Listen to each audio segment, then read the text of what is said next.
bueno, ¿no? Cuando tuvimos la fuerza suficiente en arquitectura como para presentarnos con lista propia de los socialistas, nos presentamos, fue en el año 72,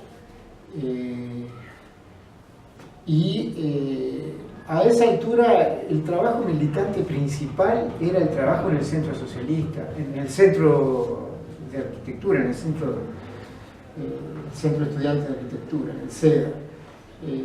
La militancia principal era esa, teníamos nuestra agrupación, el objetivo era lograr la máxima participación de los estudiantes en el centro de estudiantes. Al mismo tiempo vivíamos un periodo ya de gran efervescencia política, en donde se veía venir la dictadura, de manera que los enfrentamientos eran muy duros, ocupábamos muy seguido la facultad y ya habíamos tenido la muerte de los estudiantes, y de manera que estábamos permanentemente enfrentándonos a circunstancias muy difíciles. Como yo dije, el año 73 yo viajo y cuando regreso me encuentro con un partido completamente distinto. Esta parte ya la recuerdo haberla contado. De manera que me reintegro a militar en la juventud. Ya a esa altura era JSU, porque en el periodo previo a la dictadura, como decía Mónica, eran las BES, las brigadas estudiantiles de secundaria, en secundarias, y los buses, eran las brigadas universitarias socialistas en la universidad. Después del golpe es una sola cosa, y entonces ahí trabajamos como Juventud Socialista, manteniendo las brigadas y las que se podían reunir. Y ahí pasa a una etapa completamente distinta. Yo me reintegro siendo secretario general de la Juventud, el compañero Chiquito Bermúdez, la tarea principal era volver a mantener la vigencia del partido, de manera que se vuelve a pintar el Partido Socialista Vive y Lucha. Y el tema era las reuniones clandestinas, era muy difícil reunirse, nos reuníamos en casa de familia, después teníamos, sobre todo en el periodo, un periodo en el que nos reunimos en algunas casas de familia. Bueno, una de ellas era justamente el Chiquito y el hermano del Chiquito Bermúdez, el Fuma Chico, que nosotros le llamábamos. Y en la facultad era problemático reunirse, de manera que la militancia en la facultad era bastante difícil. Nos reuníamos en las casas de familia en general, y la militancia era hacer boletines clandestinos, y hay todo un capítulo a contar, podría ser las distintas técnicas que había, tanto para imprimir como para repartir. Acá tengo alguna cosa, que esto es la publicación que se hizo después de las elecciones del 71, de 1971, en donde Vivian Trías hace el análisis de esa elección. Y esto, la brigada fue una de las cosas que hizo, el de reproducir y hacer la carátula de esta publicación. Después esto se hacía a mano, todo se dibujaba a mano, y esto está hecho a mimeógrafo, de manera que se hacía en unas matrices que se picaban en máquinas de escribir, esa matriz, y luego se pasaba por el mimeógrafo.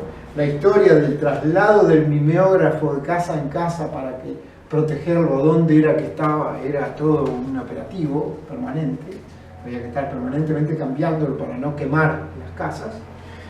Y bueno, luego habíamos conseguido comprar una máquina de escribir que tenía una letra chiquitita.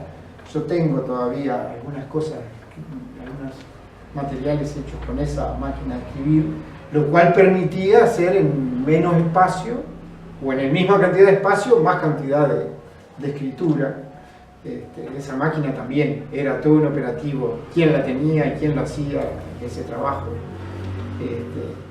Y bueno, luego paso a ser yo el secretario general de la Juventud, y uno de los lugares que yo quiero recordar, porque nos reuníamos, era muy importante, eran conventuales, en donde estaban los alojamientos de los estudiantes universitarios, ahí en la esquina de conventuales, que ahí nos reuníamos.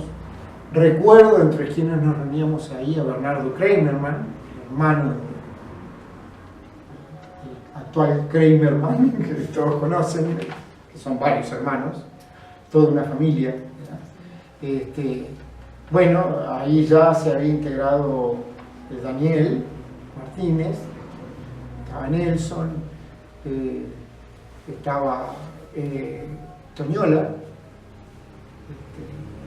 y otros compañeros más que nos reuníamos allí en esa zona. De manera que ese era el trabajo militante principal, con las dificultades del caso. Luego yo dejo de estar en la militancia de la juventud, paso al partido, queda, si yo no recuerdo mal, quedó Daniel Martínez, el secretario de la juventud, y bueno, esa ya es otra historia. Yo retomo el vínculo con la Juventud Socialista después de salir de la cárcel en el año 84, y en el año 85 participo ya como miembro de la dirección del partido, como secretario de organización, como decía Mónica, organizando las primeras tonterías en el año 85 en San Gregorio de Polanco, que fue un operativo. Y me recibí. Yo quiero contar dos anécdotas de José Pedro Cardoso. La primera anécdota es cuando estábamos en dictadura y a José Pedro Cardoso lo llevan preso. Yo estaba también ya en la dirección del partido. Esto es antes de, o yo no recuerdo si es antes o es en el mismo momento, me parece que es en el mismo momento en el que tienen que exiliarse Aldo Guerrini y Yuyo Melgarejo. Y resulta que lo llevan detenido a José Pedro Cardoso, lo llevan un buen tiempo. Tanto sufre en la cárcel, sufre un ataque cardíaco, del cual afortunadamente sale bien y consigue volver a estar libre. Y en una de las reuniones, con quien yo me veía era porque la propia dirección del partido se reunía en forma fraccionada, es decir, compartimentada. Yo me reunía en la casa de un compañero. En ese momento la dirección estaba dividida en dos partes. Eran los históricos, digamos, que eran José Pedro Cardoso, Chiflé, José Díaz y Gargano ya se habían exiliado, José Lo Corseñac, puede que hubiera alguno más, yo no recuerdo ahora, el padre de Mónica, Manuel Xavier. Y aparte nos reuníamos los que éramos la dirección que efectivamente militaba, que conducía la militancia partidaria.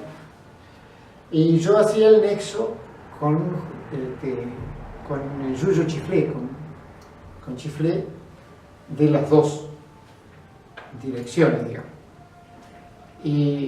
Y cuando sale José Pedro, una de las cosas que cuenta es que querían saber de cualquier manera quién era el arquitecto de la Grumet Roja, porque a mí ya me habían estado investigando y sabían que había un arquitecto. Yo era estudiante, todavía no era arquitecto, pero bueno, de cualquier manera, efectivamente tenían la Grumet Roja. Y el dato que tenían era que había un arquitecto de Grumet Roja. Y le preguntaban a José Pedro, que quería saber quién era. Y José Pedro era muy reacio a todos los criterios de seguridad.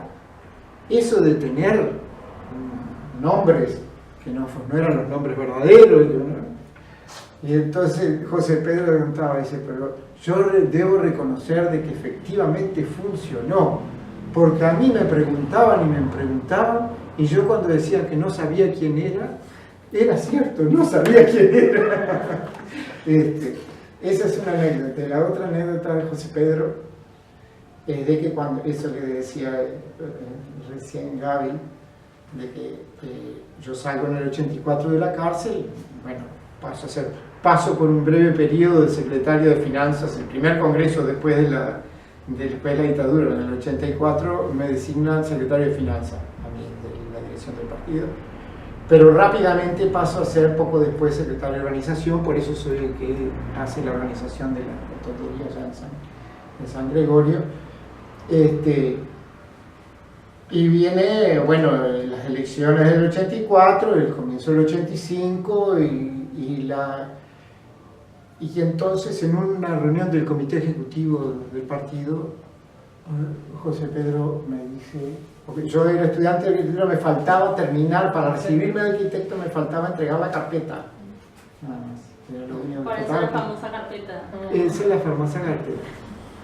Entonces, José Pedro, en una reunión del comité ejecutivo del partido, me dice, usted se va de aquí, no lo quiero ver más en ninguna reunión del partido hasta que no termine de recibirse de arquitecto.